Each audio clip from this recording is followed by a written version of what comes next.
조갑제TV 시청자 여러분 안녕하십니까. 2023년 6월 27일 오후 5시입니다. 최근 교통사고로 사망한 고 주석중 서울 아산병원 심장혈관 흉부외과 교수의 장남 주현영 씨가 유족을 대표하여 추모객들에게 감사의 인사를 전했는데 그 내용이 찡합니다. 노환규 전 대한의사협회 회장은 어제 페이스북을 통해서 주현영 씨가 추모객들에게 전한 감사 메시지를 공개를 했습니다. 아드님 되시는 주현영 씨는 여러분께서 따뜻한 위로와 격려로 저희와 함께 해 주신 덕분에 아버지 장례를 무사히 마쳤다면서 아무도 예상하지 못했던 이별이라 이루 말할 수 없이 슬프고 비통했지만 정말 많은 분들께서 오셔서 아버지가 평소 어떤 분이셨는지 이야기해 주시고 진심 어린 애도를 해 주셔서 가족들에게 큰 힘이 되었다고 했습니다.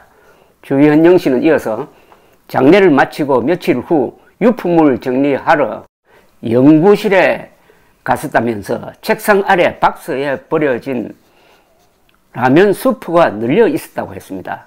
제대로 식사할 시간을 내기도 어려워서 아니면 그 시간조차 아까워서 연구실 건너 어국에서 생라면을 가져와 면만 부숴 드시고 수프는 그렇게 버려둔 것이 아닌가 여겨졌다고 했습니다. 주현영 씨는 오로지 환자 보는 일과 연구에만 전심전력을 다하시고 당신 몸은 돌보지 않던 평소 아버지의 모습이 그대로 느껴져 너무나 가슴 아팠다고 했습니다. 이어서 아버지 빈소가 마련된 첫날 펑펑 울면서 찾아온 젊은 부부가 있었다면서 갑작스러운 대동맥 박리로 여러 병원을 전전하였으나 어려운 수술이라며 모두들 기피하여 마음의 준비를 하고 있었는데 저희 아버지께서 집도하여 새로운 생명을 얻었노라며 너무나 안타까워 하시고 슬퍼하셨다고 했습니다.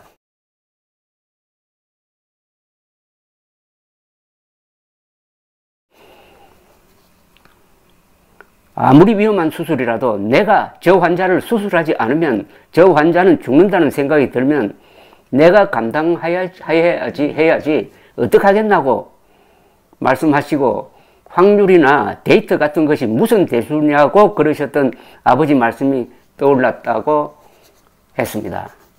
아드님 주현영 씨는 이어서 많은 분들께서 저희 아버지를 누구보다 따뜻하고 순수한 가슴을 지닌 사람으로 기억해 주셨다.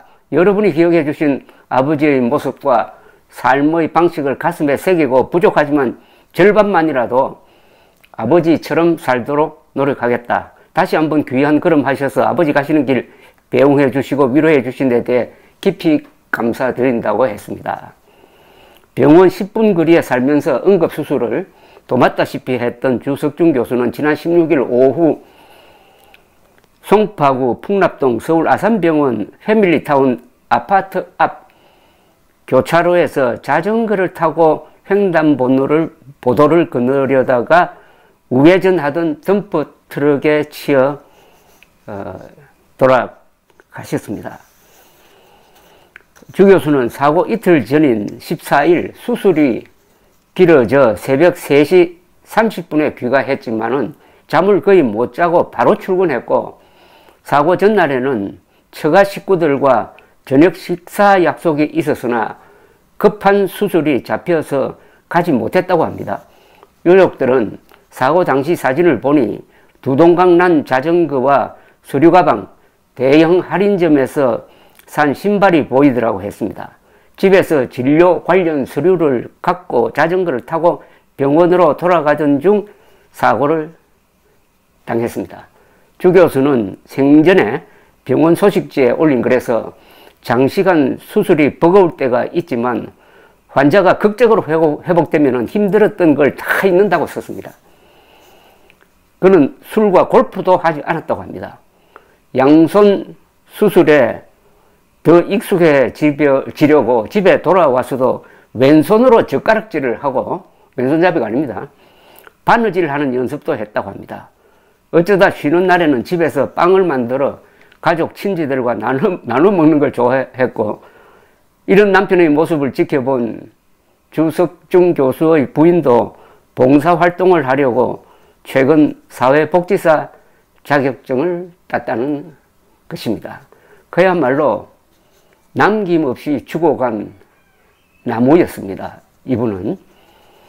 한편 외국에서 기자생활을 하신 분이 한 분 저한테 전화를 걸어서 이제 미국식으로 일단 횡단보도에 설사 빨간불이 켜져 있더라도 횡단보도에 사람이 들어서면은 모든 차량은 멈추는, 그러니까 이 횡단보도는 하나의 성역으로 만드는 게 옳다고 했습니다.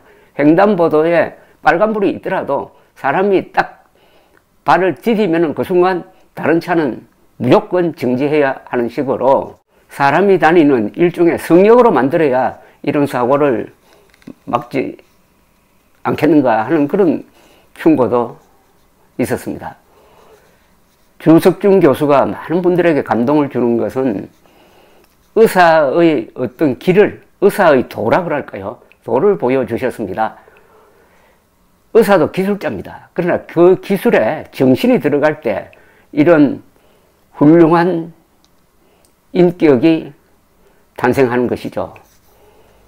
어떤 유명한 특수부 검사 출신이 그 법률 기술을 가지고 돈 한 푼 받은 적 없는 박근혜 전 대통령을 뇌물죄로 기소를 해가지고 징역 22년을 받도록 하는 이런 기술자도 있고요. 이건 법률 기술자입니다.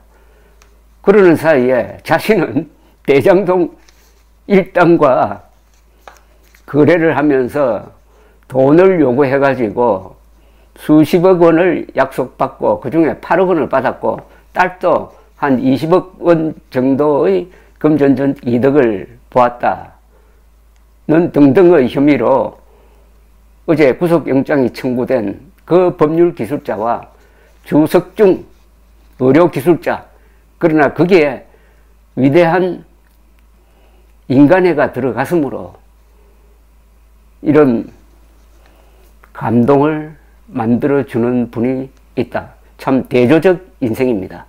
대조적 삶입니다. 감사합니다.